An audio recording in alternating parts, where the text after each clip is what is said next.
The complex where Erlin resided was a lot nicer than the others in the Valor District. The common area was clean, the lights were on all the time, and there was no water damage. He was able to select this place to live because of his job under the Pallid Empire. Valor was his home since he was a boy, and it was his first choice when the time came to relocate after being accepted into the Inventors Guild. Albeit this place had many more creature comforts than the one he had growing up. Apartment 319. That was his, and hers. A little welcome mat was placed in front of the door, depicting a lady with cicada wings. Behind the door, he could hear a muffled voice speaking in a non-conversational tone. He turned the key and opened the door to his home. Schlenk sat on the sofa across from the box. She was watching another history documentary. The light emanating from the box was cast on her figure, letting her stand out from her surroundings. She turned her head to look at Erlin. Hey, Sprite. Hey, Lovey. Schlenk is a short woman with near-flawless skin, a similar shade to Erlin. She wore large glasses with circular frames and wore her golden hair in braided twin tails that draped over her shoulders. That, with her button nose and neutral smile, reminded Erlin what he works for. On the small table in front of the sofa, there was a bag with the logo of Empress Own. There was a wrapper open with residue from the food that once occupied it, as well as another that is still full. Fell asleep at work again? She patted the area beside her to beckon him to sit down. Erlin obliged. He hung up his coat and sat next to her. He took the wrapped food and revealed the contents. The sandwich made exactly to his favorite specifications from Empress Own. He leaned on Schlenk after taking the first bite. Yeah, He said with his mouth full. still sleepy. The sandwich was no doubt his favorite. Still a little bit warm, but it was apparent that it was waiting a while for his consumption. Many different flavors meshed into one in his mouth, giving him a euphoric sensation he would chase starting from the first time he tried it as a boy. He was a picky eater, but this was one of the few foods he actively enjoyed. Schlenk idly ran her fingers through his hair, still transfixed at what she was watching, but paying attention to him nonetheless. What are you watching?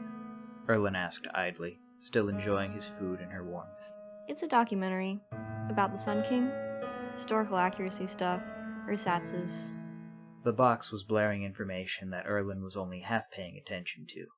Something about the ancient Sun King allowing his men to become monstrosities.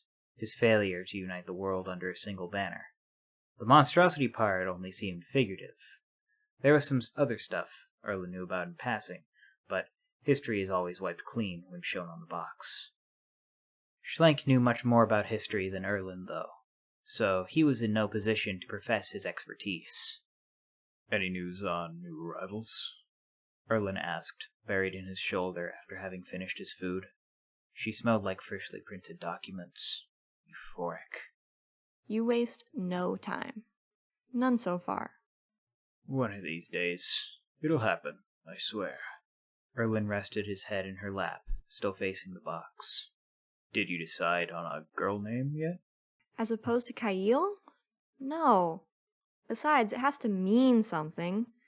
You just pulled that one from your ass. I want to tell our baby that we thought really hard about its name. Kyle is the name of a born leader. It exudes dignity and respect. I bet the world would be a much better place with one Kyle in it.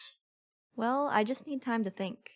I can't just name her after one of my characters. You really could, though. Folin, Dresda, Gala, great names. That's so pretentious. That's like you naming the baby Actuator. Schlenk couldn't help but giggle at Erlin's suggestions. Erlin felt her lap rise and fall under him at her humor. That name's not so bad, I'll say. I have to consider it now.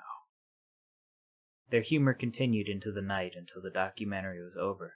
Playful teases were exchanged, embraces were given, warmth was shared. Much like Erlin, Schlenk worked with the Inventors Guild, but in a small subsection of it called the Writers Guild. Her latest work was the hardest to get approved by leadership. It was a fantasy about tiny fairy creatures and their internal politics revolving around a single daisy.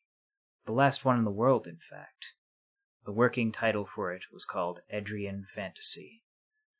Erlen would delight in the privilege of being the first person to read a chapter when she finished one. While Schlenk was more than happy to divulge the details of her work, Erlen was on the more confidential side of things. Often he would work long nights and come back without any explanation he could give to Schlenk. She still stuck with him, though, even in the thick of it. It was one of the many mysteries of the world Erlen would never have the time to decode, nor will he want to. Both Erlen and Schlenk were ready to call it a night. They both lay on their bed, staring upwards at the fan on the ceiling. It worked, but made an annoying clicking sound every 2 seconds. You gonna fix that, Lovey? When I get around to it. Schlenk covered her ears with the pillow, a futile attempt to shut out the noise. She was also able to hear Erlen's voice. Say, it's been a while since we had a night to ourselves, you know? I can sneak out of work early after tomorrow. Would you want to go downtown then? We can treat ourselves to some creature comforts, and I can recite my poetry. Schlenk took a minute to think, but she had no plans then.